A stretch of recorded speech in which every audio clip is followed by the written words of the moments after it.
and gentlemen, before we begin tonight, I want you to look around this room. Each one of you came here in a particular state of consciousness. Some of you arrived feeling hopeful, others perhaps skeptical. Some are eager, others cautious. And each of these states, every single one, is about to determine what you take away from our time together this evening. You see, I didn't choose tonight's topic randomly. I chose it because it contains the master key to everything you've ever desired. Tonight I want to share with you one of the most profound truths you will ever encounter. A truth that, when understood and applied, will revolutionize your entire existence. I want to speak to you about states of consciousness. Now let me begin with this fundamental principle. And I want you to write this down. You are in a state. You always will be in a state. The moment you know what state you are in, you can get out of it. A lady came to me just last week. Let me tell you her story because it illustrates perfectly what I'm about to share with you. She said, "Neville, I've been trying to manifest a loving relationship for 3 years. I've done everything, visualized, affirmed, prayed, but nothing works. What am I doing wrong?" I said to her, "My dear, you're not doing anything wrong. You're simply living in the wrong state." You see, she was living in the state of wanting love, the state of lacking love, the state of trying to get love. And the universe, being the faithful mirror that it is, kept reflecting back to her exactly that: more wanting, more lacking, more trying. Listen carefully to what I'm telling you. At every moment of your existence, right now, as you sit here listening to these words, you are in a state of consciousness. You are occupying a particular state, a specific way of being, feeling, and perceiving. This state, my friends, determines everything you experience, how you feel, what you think, what you expect, and ultimately, mark this well, what manifests in your world. Let me ask you something. Have you ever walked into a room and immediately felt the tension, even though no one said a word? Have you ever met someone and instantly felt drawn to them? Or perhaps repelled, without knowing why? That, my friends, is consciousness recognizing consciousness. That is state recognizing state. Most people, I tell you, live their entire lives without ever recognizing that they are constantly moving between different states of consciousness. They are like actors changing costumes between scenes of a play they don't even realize they're performing in. But you tonight, you are going to understand something that will set you free forever. Understanding states of consciousness is perhaps the most practical and transformative knowledge you can acquire. It is the difference, I tell you, between being tossed around by life's circumstances and becoming the conscious director of your own experience. When you truly grasp what it means to be in a state, and more importantly, how to deliberately choose and maintain the states that serve you, you gain access to a level of personal power that most people never even know exists. I remember a gentleman who attended my lectures years ago. He was a struggling artist, living in a tiny apartment, barely able to pay his rent. But one evening, something clicked. He understood what I was teaching about states. Instead of continuing to live in the state of the struggling artist, he began to live in the state of the successful, celebrated artist. Within 6 months, a gallery owner discovered his work. He had his first solo show, and collectors began buying his paintings. Did his circumstances change his state? No. His state changed his circumstances. As within, so without. This is the law. Now think about your own life for a moment. Have you ever noticed, and I know you have, how some days you feel confident, capable, and optimistic, and everything seems to flow effortlessly? The coffee tastes better. People smile at you, doors literally open for you, opportunities appear, problems resolve themselves with ease. Then there are other days when you feel uncertain, worried, or frustrated, and it seems like everything goes wrong. Traffic is heavier. People are more difficult. Even your favorite restaurant seems to have lost its charm. Obstacles appear everywhere you turn. What happened? Did the external circumstances change first? Did the world suddenly decide to treat you differently? No, you did. You shifted from one state of consciousness to another, and your world shifted to match. This is not coincidence, my friends. This is not random. This is the fundamental law of consciousness in action. The very law that Moses spoke of when he declared, "I am that I am." Think about this deeply. When Moses stood before the burning bush and asked God for his name, the answer came back, "I am that I am, not I was or I will be, but I am." Present tense. Eternal now. Whatever you place after I am, you become I am broke. And so you are. I am sick. And so you are. I am blessed. And so you are. I am is the creative power of the universe, and it's operating through you right now. Your state of consciousness is the broadcaster, and your external world is the receiver. Whatever frequency you're broadcasting, whatever state you're in, the world around you must tune in to match that frequency. It has no choice in the matter. As I have told you many times before, consciousness is the only reality, and everything else is its shadow. But what exactly is a state of consciousness? Let me be very clear about this, because this understanding will change your life. It is much more than just a mood or a temporary feeling. A state is a complete configuration of your inner being. Your thoughts, feelings, beliefs, expectations, and self-concept all aligned in a particular pattern. When you're in the state of being loved, for example, you don't just feel good, you think the thoughts that a beloved person thinks. You carry yourself the way a beloved person carries themselves.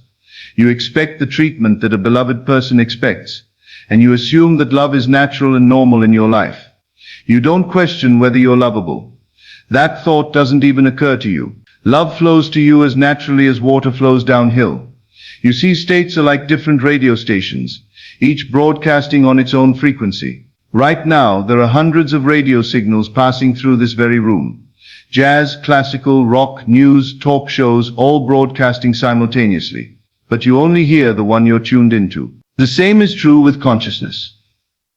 When you're tuned into the lack station, you hear lack everywhere. Not enough money, not enough time, not enough love, not enough opportunity. Every song on that station is about what's missing. When you're tuned into the abundance station, you hear abundance everywhere. Possibilities, resources, connections, solutions. Every song is about what's available, what's possible, what's flowing toward you.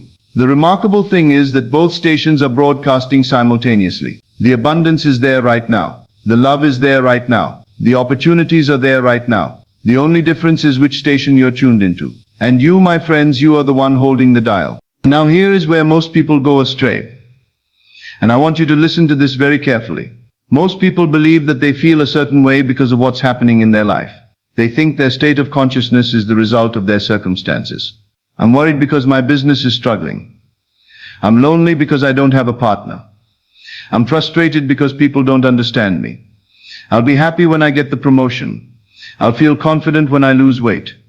I'll be at peace when my problems are solved. But this is backwards thinking. This is the great illusion that keeps people trapped in cycles of limitation and struggle. The truth, I tell you, is exactly the opposite. Your circumstances are the result of your state of consciousness. Your business is struggling because you've been in the state of struggle. You don't have a partner because you've been in the state of loneliness. People don't understand you because you've been in the state of feeling misunderstood. Let me tell you about a woman who came to see me. She was desperate to find a husband. She was 35, had been dating for years, and every relationship ended in disappointment. She said, "Neville, what's wrong with me? Why can't I find love?" I said, "Tell me how you prepare for dates." She said, "Well, I spend hours getting ready, trying to look perfect, wondering if you'll like me, hoping I won't say something wrong, praying that this will finally be the one." Do you see the state she was living in? The state of desperate need, of not being enough, of hoping and praying and trying. And every man she met felt that energy and responded accordingly, either by running away or by treating her as someone who wasn't quite enough. I told her, "Tonight I want you to do something different. Before your next date, I want you to sit quietly and imagine you're already the beloved wife of a wonderful man. Feel how secure you feel in his love. Feel how cherished and adored you are. Feel how natural and easy love is in your life. Go on your date from that state." She did. And do you know what happened?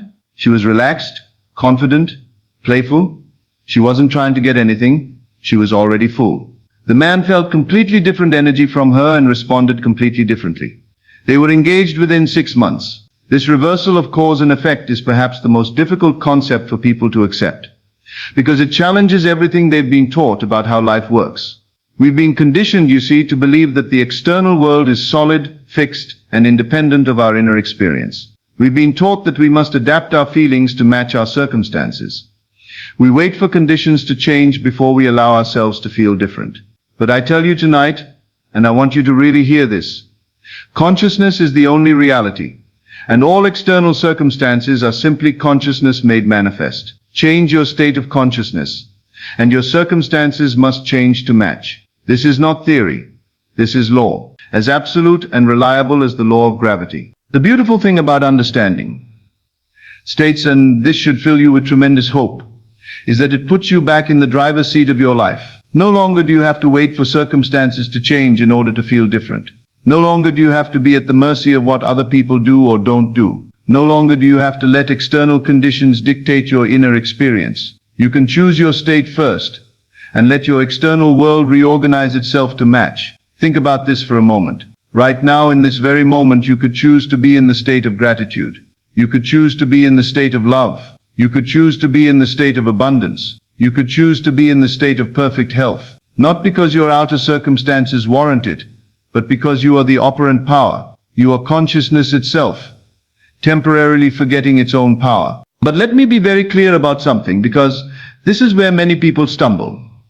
Choosing a state is different from trying to feel something. When people first learn about states of consciousness, they often make the mistake of trying to force themselves into a different state through willpower or positive thinking. They grit their teeth and try to convince themselves they feel confident when they feel scared, or they try to paste a smile on their face when they feel sad.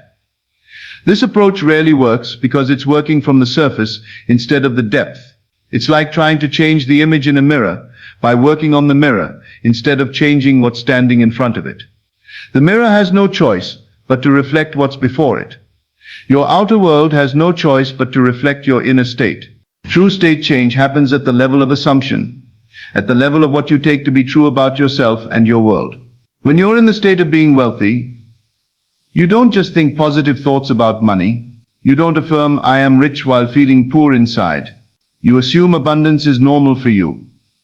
You expect good things to flow into your life. You feel secure about your resources. You think from wealth rather than about wealth. You're not trying to convince yourself of anything. You simply know that prosperity is your natural condition. Let me give you a practical example. I once knew a man who wanted to be a successful writer. For years he struggled, sending out manuscripts and receiving rejection after rejection. He was living in the state of the unsuccessful writer, the struggling writer, the writer who might never make it. One day he decided to change his state. Instead of living as the struggling writer, he began to live as the successful writer. How does a successful writer feel when he wakes up, confident about his craft? How does he sit at his desk, with authority and purpose? How does he think about his work, as valuable as something the world wants to read? He began to live from this state completely. When friends asked about his writing, he didn't complain about rejections. He spoke about his work with the confidence of someone whose success was assured. He dressed differently, carried himself differently, even organized his workspace like a successful author would. Within a year, everything changed. Publishers who had previously rejected him began accepting his work. Opportunities appeared that he had never imagined. His outer world had no choice but to conform to the inner state he was consistently maintaining. And here's something fascinating. States are self-reinforcing. When you're in a particular state, you tend to think thoughts, speak words, and take actions that strengthen and perpetuate that state.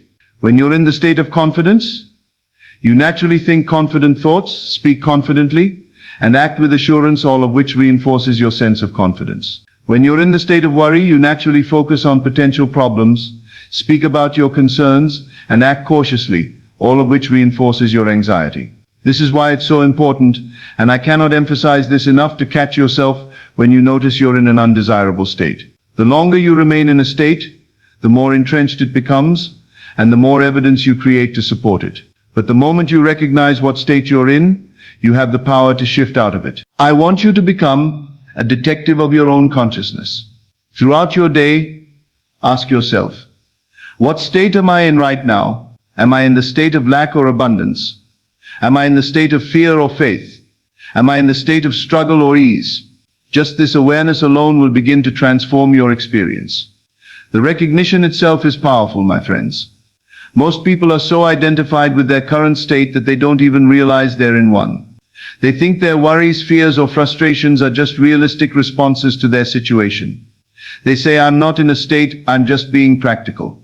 But when you step back and observe yourself objectively, when you notice I'm in the state of worry, or I'm in the state of lack, or I'm in the state of feeling unworthy, you immediately create some distance between yourself and the state. You realize that the state is something you're experiencing, not something you are. This is the difference between being conscious and being unconscious. An unconscious person is completely identified with whatever state they happen to be in. They are their anger, they are their fear, they are their loneliness. They have no awareness that there's a chooser behind the choice, an observer behind the observation. A conscious person recognizes that they are not their states, they are the awareness that can observe and choose states. They understand what Jesus meant when he said, "In the world ye shall have tribulation, but be of good cheer. I have overcome the world." He had transcended identification with external conditions. This recognition, I tell you, is the beginning of freedom. Once you recognize what state you're in, you can begin to deliberately shift into a more desirable state. But how do you do this? How do you move from one state to another? The key, and listen to this carefully, is not to fight against the undesirable state.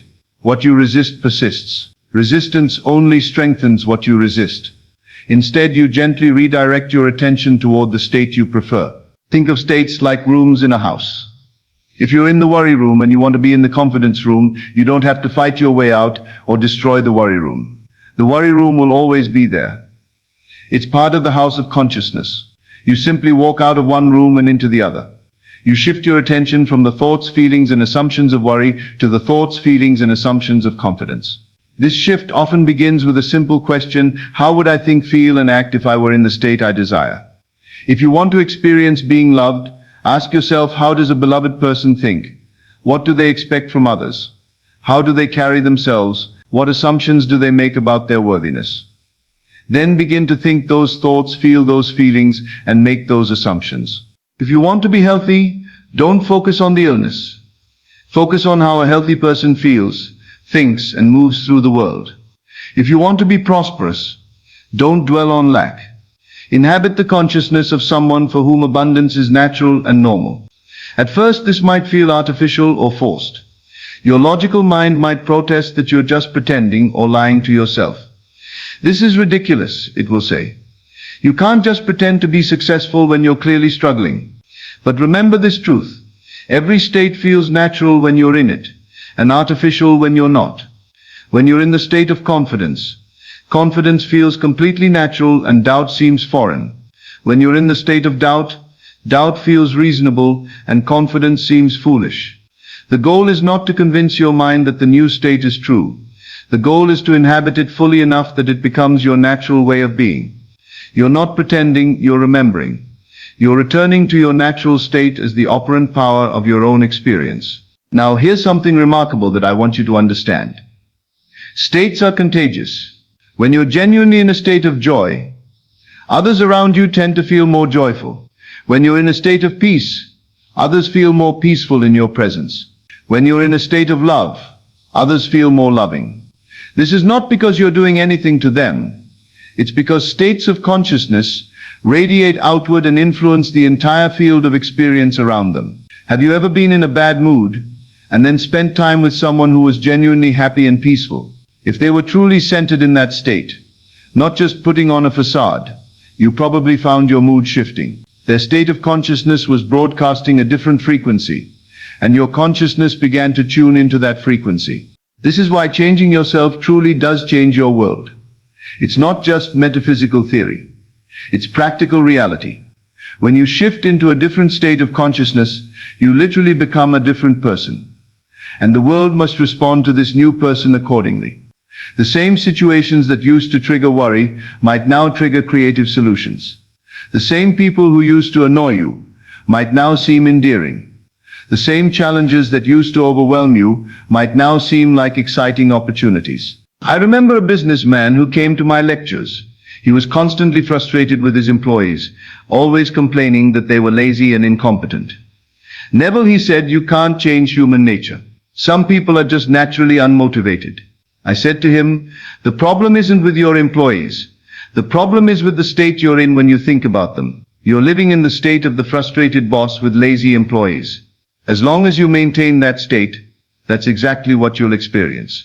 He was skeptical, but he agreed to try an experiment. For 1 month he would live in the state of a leader who was blessed with dedicated, capable employees. Every morning before work, he would sit quietly and feel grateful for his wonderful team. He would imagine them being creative, enthusiastic, and productive. He would see them as the kinds of people any company would be thrilled to have. The results were remarkable. Within weeks, his employees began behaving differently. They started coming to him with ideas. They took more initiative. They seemed more engaged and energetic.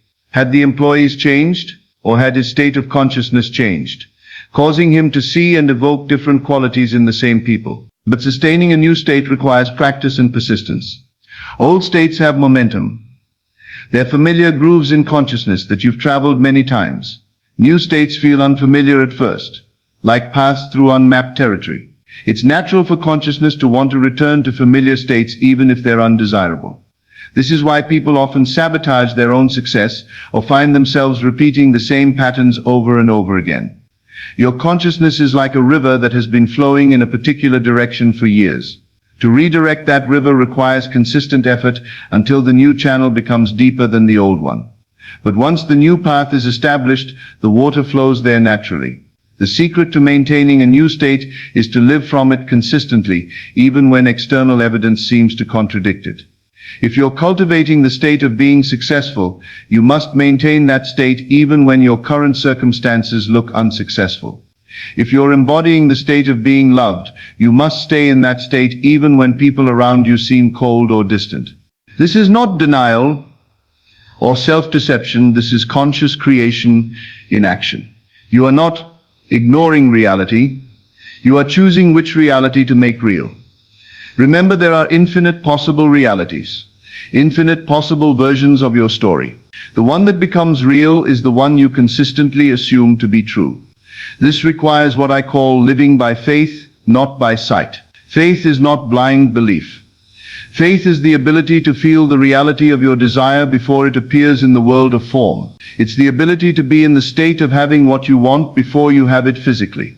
Remember this well. Your external world is always reflecting back to you the state you've been consistently occupying. If you've been in the state of struggle for months or years, your world is currently reflecting that struggle. But the moment you shift into a new state and maintain it consistently, your external world must begin to shift as well. The change might not be immediate. Old patterns have momentum and take time to dissolve, but change is inevitable when you persistently maintain a new state of consciousness. It's like planting a seed. You don't see the plant immediately, but if you water it consistently and give it sunlight, it must eventually break through the soil. I want to tell you about a woman who understood this perfectly. She was diagnosed with a serious illness and given 6 months to live. Instead of accepting that prognosis, she decided to live in the state of perfect health. Every morning she would spend time feeling grateful for her strong, healthy body. She would imagine herself 5 years in the future, vibrant and energetic. She would think the thoughts and feel the feelings of someone in perfect health. Her doctors thought she was delusional. Her family worried she wasn't facing reality. But she persisted in her state. 6 months passed, then a year, then 2 years. When they tested her again, they found no trace of the illness. The doctors called it a miracle. But she knew it was simply consciousness expressing as form. This is the great secret that mystics and masters throughout history have tried to convey. As Jesus said, "Therefore I tell you, whatever you ask in prayer, believe that you have received it, and it will be yours." Notice he didn't say, "Believe that you will receive it someday if you're good enough." He said, "Believe that you have received it." Present tense, right now. You see, you are not at the mercy of external circumstances, because external circumstances are at the mercy of your consciousness. You are not the victim of your states, you are the chooser of your states. Every moment offers you the opportunity to consciously select the state that will create the life you desire. But here's what most people don't understand. You're already doing this perfectly. Right now in this moment, your current life is the perfect reflection of the states you've been habitually occupying. Your relationships reflect the state of consciousness you hold about love and connection. Your health reflects the state of consciousness you hold about your body. Your finances reflect the state of consciousness you hold about abundance and worthiness. The question isn't whether this works. It's always working. The question is whether you're doing it consciously or unconsciously. Are you deliberately choosing your states, or are you letting them be chosen for you by circumstances, other people, the media, your past experiences. Your states of consciousness, my friends, are the seeds of your future experiences. Plant seeds of confidence, and you'll harvest evidence of your capability. Plant seeds of love, and you'll harvest loving relationships. Plant seeds of abundance, and you'll harvest prosperity in all its forms. Plant seeds of gratitude, and you'll harvest countless blessings to be grateful for. The law is exact, impersonal, and unfailingly faithful. It doesn't judge whether you deserve what you're asking for. It doesn't decide whether your desires are appropriate or realistic. It simply says yes to whatever state you consistently maintain. Whatever state you consistently occupy, that state must manifest as your lived experience. This is both the most empowering and the most sobering truth you'll ever encounter. Empowering because it means you have absolute creative control over your experience. Sobering because it means you're responsible for everything in your life. Not because you consciously chose it, but because some aspect of your consciousness created it.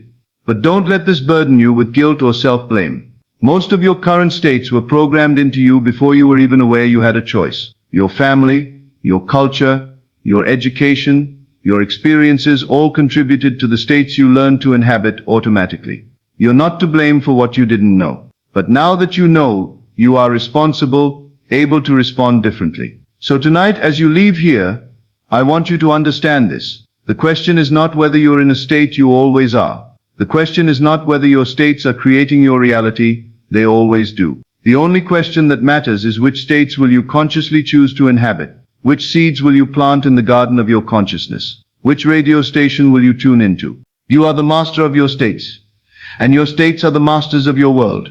Choose them wisely, inhabit them fully, and watch as your entire reality transforms to match the consciousness you've chosen to embody. You are not a victim of your states. You are their creator, their director, and their conscious inhabitant. In every moment, you have the power to shift. In every breath, you can choose anew. Your next state of consciousness is always just a thought, a feeling, a decision away. The only question that remains is who will you choose to be? Will you choose to be the person who waits for conditions to change before allowing yourself to feel different? Or will you be the person who changes their inner condition and watches the outer world transform accordingly? Will you choose to be at the mercy of circumstances, other people's moods and external events? Or will you be the conscious creator of your own experience? Will you choose to live from the states that were programmed into you by others? Or will you consciously select the states that serve your highest vision of yourself and your life? The choice, as always, is yours. But remember this, not choosing is also a choice. Remaining unconscious is also a decision. Living by default is still living by design. Just not your own design. Tonight I invite you to become the conscious architect of your own states of consciousness. I invite you to recognize the incredible power you possess, the power to transform your entire world by transforming the way you hold yourself in consciousness. As I always tell you, assume the feeling of your wish fulfilled. Tonight I say to you, assume the state of your desire, and persist in that assumption until it hardens into fact. Your persistence will be rewarded. Your faith will be honored. Your consciousness will express itself as the life you've dared to imagine. The power is within you. It has always been within you. You are the operant power. You are consciousness itself. Playing at being human, temporarily forgetting your own creative authority. But now you remember. Now you know. Now you can choose. Go forth and create consciously. Assume the state of your dreams, and live from that assumption until it becomes your reality. The world is